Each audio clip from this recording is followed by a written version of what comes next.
શહેરનો વિકાસ આજે દિવસે ને દિવસે વધી રહ્યો છે।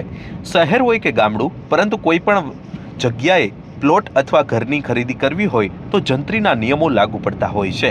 ત્યારે ખરેખર આ જંત્રી શું હોય છે તે પણ અનેક લોકોના મનમાં સવાલ હોય છે। આ સાથે જંત્રી કઈ રીતે લાગુ પડે છે, કઈ જગ્યાએ કેટલી જંત્રી લાગુ પડતી હોય છે તેના પણ અમુક ચોક્કસ નિયમો આધાર રાખતા હોય છે। ત્યારે આ સમગ્ર બાબતે લોકલ 18ની ટીમે ડેપ્યુટી કલેક્ટર સાથે વાતચીત કરી હતી। હાલમાં થોડા દિવસ પહેલા જ જંત્રીના નિયમો બદલાયા છે અને જંત્રી વધુ લાગુ કરવામાં આવી છે, પરંતુ અમુક કિસ્સાઓમાં આ જંત્રી કઈ રીતે નક્કી કરવામાં આવતી હોય છે, જંત્રી નિયમો શું હોય છે અને લોકોને કઈ રીતે ફાયદારૂપ કે નુકસાનરૂપ થતું હોય છે તે સમગ્ર બાબતે માહિતી મેળવવામાં આવી હતી। મારું નામ સિદ્ધાર્થ ગઢવી છે। હું deputy collector stamp duty Junagadh ખાતે ફરજ બજાવું છું। જંત્રી રાજ્ય સરકારનો મતલબ ઇરાદો એવો હોય છે કે જ્યારે રાજ્યના વિવિધ ભાગોમાં અલગ અલગ વિકાસ થતા હોય, રોડ રસ્તા નીકળતા હોય, કેનાલ ડેવલપમેન્ટ થતું હોય, નવા ઉદ્યોગો સ્થપાતા હોય, તો આ અનુસંધાને આખા રાજ્યની જે જમીન અને સ્થાવર મિલકતની બજાર કિંમત નક્કી કરવાની હોય ને, જે ગાઈડલાઇન વેલ્યુ કહેવાય, એને જંત્રી કહેવાય છે। એની સમયાંતરે રિવાઇઝ થતી હોય છે કે અલગ અલગ સમયે જેમ સમય વીતતો જાય, કોઈ મતલબ 2 લેન હોય એના 4 લેન થાય, 4 લેનના 6 લેન થાય, નવા રોડ રસ્તા નીકળે, નવા કેનાલનું નિર્માણ થાય, ઔદ્યોગિક પ્રવૃત્તિને બળ મળતું હોય, જીઆઈડીસીની સ્થાપના થતી હોય, તો આમ જે વિકાસ થતો હોય રાજ્યની અલગ અલગ નીતિઓના લીધે, અને એ અનુસંધાને જે જમીન અને સ્થાવર મિલકતોની કિંમત વધતી હોય એટલે સમયાંતરે એનો સર્વે કરી અને જંત્રી પાસે રિવાઇઝ કરવામાં આવે છે। એટલે જંત્રીનો મતલબ એક ગાઈડલાઇન વેલ્યુ હોય છે અને રાજ્યમાં જે ઔદ્યોગિક વિકાસ થતો હોય, શહેરનો વિકાસ થતો હોય, ગ્રામ્યનો વિકાસ થતો હોય, એટલે એ અનુસંધાને જે જમીન અને સ્થાવર મિલકતોના ભાવમાં જે પ્રગતિ થતી હોય, વધારો થતો હોય, એ અનુસંધાને સર્વે કરી,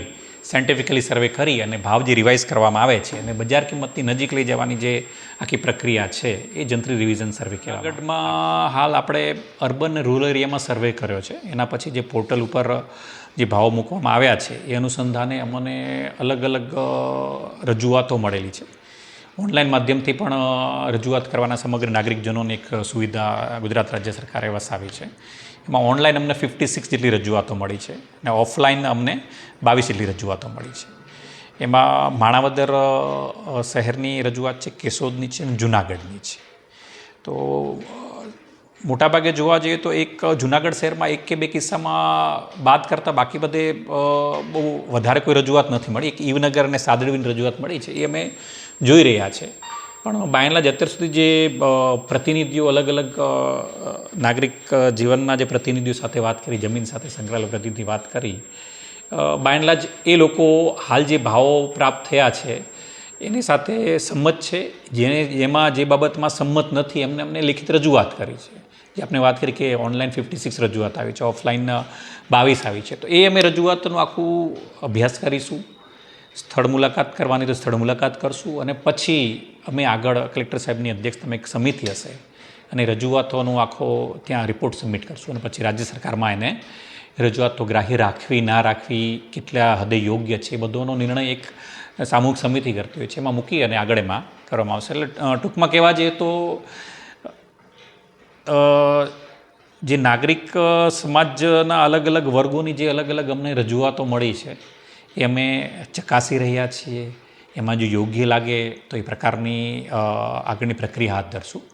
એટલે કે જે બધાને પૂરતો મતલબ મોકો આપવામાં આવી રહ્યો છે કે જે તમારે વાંધા સૂચનો જે રજૂ કરવા છે એ બધા રજૂ કરી શકે છે। ઘણા બધા લોકો રજૂ કર્યા છે, આવેદનપત્ર આપ્યા છે અને એ બાબતમાં હોપફુલી જ્યારે એને 20/1/2025 ત્યાં સુધી બધા લોકો વાંધા સૂચનો રજૂ કરી શકે છે। એ પછી અમે આખું એક સમિતિમાં આને પુટઅપ કરશું। સમિતિ સર્વાનુમતે નિર્ણય લેશે, અલગ અલગ પરિબળોના આધારે ગ્રાહ્ય રાખવા પાત્ર છે કે ગ્રાહ્ય રાખવા પાત્ર નથી, એ સામૂહિક નિર્ણય થશે, પછી અમે આગળ રાજ્ય સરકારને ફોરવર્ડ કરશું। ત્યારે આ બાબતે ગુજરાત ક્રેડાઈના ડિરેક્ટર અને જુનાગઢ સિટી ક્રેડાઈના ચેરમેન નિલેશ ધુલેશિયાએ પોતાનું મંતવ્ય રજૂ કર્યું હતું। ગુજરાત સરકારે જંત્રીમાં જે રીતનો નોન સાયન્ટિફિક અને માત્ર અધિકારીઓએ ઓફિસમાં બેસીને પ્રિડિક્ટ કરીને જે રીતે ભાવો મૂકી દીધા છે અને સૂચિત જંત્રીમાં જે રીતે જમીનના મકાનના ભાવો સરકારે સૂચિત કર્યા છે એ ખરેખર નોન સાયન્ટિફિક છે। કોઈ પણ મોંઘવારી વર્ષની 8-10% વધતી હોય અને કોઈ પણ જંત્રી જે ચાલુ વર્ષની હોય એમાં 8-10% વધારો કરવો એ લોકો સહન કરી શકશે. આ કોઈ બિલ્ડરનો પ્રશ્ન છે જ નહીં, સામાન્ય જનતાનો પ્રશ્ન છે. અને સામાન્ય જનતા ઉપર આ કેવડું મોટું બર્ડન આવશે. આનાથી વ્યવસાયમાં તો મંદી આવશે જ, પણ કોઈ સામાન્ય માણસ પોતાનું ઘરનું ઘર ખરીદી નહીં શકે.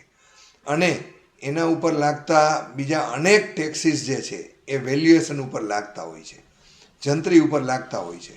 તો જંત્રીની કિંમત જ એટલી ઊંચી હોય તો એના ઉપર કેપિટલ ગેઇન ટેક્સ હોય, FSI કોર્પોરેશનને ભરવાની થતી હોય, આવા અનેક સંલગ્ન સ્ટેમ્પ ડ્યુટી હોય, સંલગ્ન ટેક્સીસ સરકારના આ જંત્રી ઉપર જ લાગતા હોય છે. એટલે સરકારે આમાં ફરીથી વિચારવું જોઈએ, સામાન્ય માણસને નજર સમક્ષ રાખીને વિચારવું જોઈએ. અને દર વર્ષે 8-10%નો જંત્રીમાં વધારો કરે તો એ બહુ વાસ્તવિક અને સાચી વાત ગણાશે. એક જ સાથે સીધી 700-800% અમુક જમીનોમાં તો ભાવ વધારો થયા છે. એટલે 2000 રૂપિયા 10%, 2%, 5%થી લઈ અને 2000% સુધીનો વધારો થયો છે. આ ખરેખર ગેરવ્યાજબી છે. મેં કહ્યું એમ 8-10%નો જે અત્યારે વર્ષ 2023-24ની જંત્રી ચાલુ છે એમાં 10%નો વધારો એવરી યર કરે ને 8-10%, તો એ વાત વ્યાજબી છે. અત્યારે આ બિલકુલ અનેક ગણો 2000% વધારો કર્યો છે, ગેરવ્યાજબી છે. આ એક જ રસ્તો છે કે દર વર્ષે 8-10%નો વધારો બીજા રાજ્યોમાં તમે જોશો તો આ જ રીતે થાય છે. પણ ગુજરાત સરકારે આમાં ક્યાંક ફરીથી વિચારવું જોઈએ એવું મારું માનવું છે.